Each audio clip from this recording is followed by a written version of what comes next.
abang sa ating CHB. Kasi yung iba mga boss ay tinutuhog sa purma. So ang mangyari kasi niyan mga boss ay masisira yung purma mo. So hindi mo na ito magagamit sa pangalawa or sa pangatlo, so kasi sira na. So mas madali lang kasi pagbarina yung gagamitin natin mga boss kaysa yung pako. Yan, so binabarina natin yung isang muka ng yung purma na yan.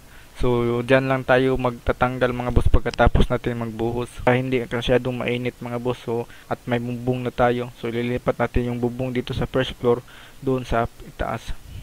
So ito na mga boss. So ang gagawin lang natin mga boss is tatapalan natin yung mga butas-butas sa ilalim. Ayan, para hindi tatagas yung ating halo. Para bukas matigas na tong ating nilagay na halo mga boss. A few moments later. So ito na mga boss, nagbubuhos na tayo mga boss. Ayan. So mas maganda na itong pinulik mga boss ay basang-basa yung masa mo, yung halo mo mga boss. Para pagtanggal mo ng pinulik ay makinis talaga yung poste mo mga boss. A few moments later. So ito na mga boss, natapos na tayo sa tatlong poste mga boss. Yan, yung isa na sa pinakadulo ay dudugtungan pa yan kasi maliit lang yung. So habang dito mga boss ay tinatanggal natin yung thick screw sa bubong para andito naman sa harapan yung ating lalagyan ng forma. So hindi ko na videohan mga boss, nakatapos na pala tayo ng 5 poste mga boss at nalagyan na yun ng 2 poste sa harapan mga boss. So tara akyatin natin mga boss, tingnan natin. So ito yung tatlo mga boss sa likod, ito yung sa firewall na side mga boss. At yun sa harapan mga boss, yung 2 na yan mga boss. So bali yung pangatlo natin mga boss na ilalagay doon. Yan. So bali bakal yung ating gagawin. Bali 2x3 na tubular mga boss nandoon. Yung mga bakal na yan. So ito mga boss.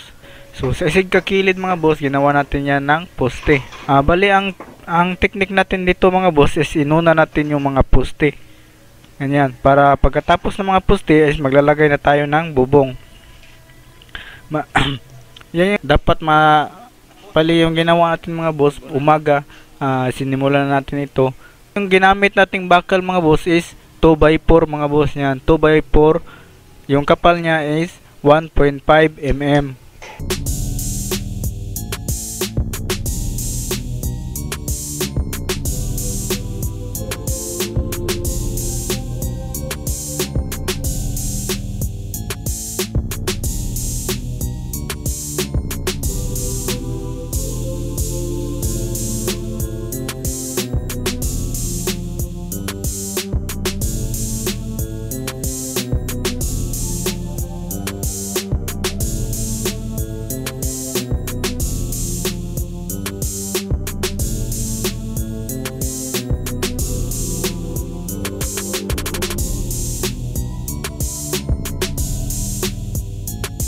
Ayan.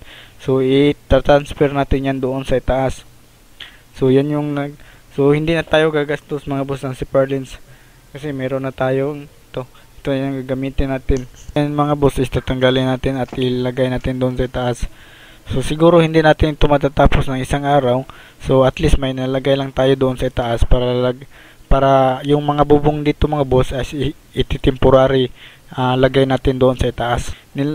Dinugtungan natin to ng 1 meter kasi may bulada tayong 1 meter mga boss sa ating second floor na bubong. Ito is dinugtungan natin ito ng si Purlins. Bali binadugtungan mga boss.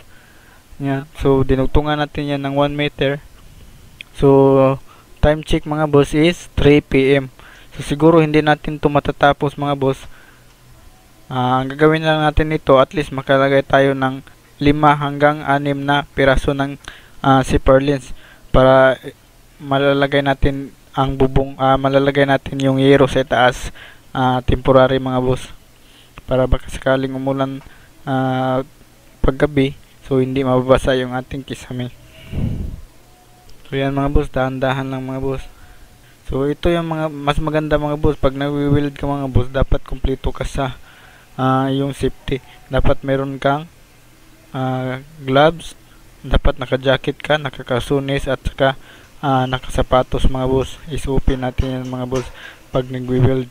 Kaso nga may meron naman akong welding mask, welding shield mga boss, pero nabibigatan kasi ako. So okay lang naman shades yung ating gagamitin, basta yung dark.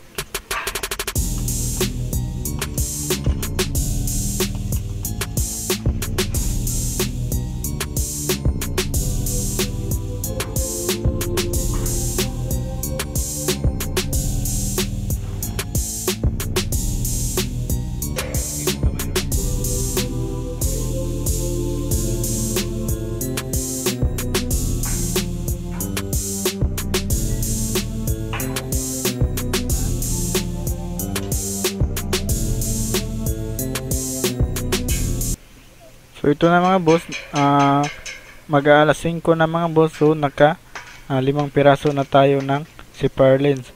So madali lang ikabit mga boss kaysa sa yung kahoy yung gagamitin nyo. So pupukpok ka pa, tapos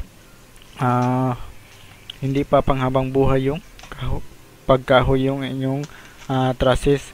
So mas maganda steel truss mga boss, yung metal yung trusses nyo para panghabang buhay ng mga boss. Kasi yung steel truss mga boss, nakasalalay yan sa welding. So dapat maayos yung pagka-weld nito mga boss. At dapat napinturahan ito pagkatapos i-weld para anti-kalawang mga boss.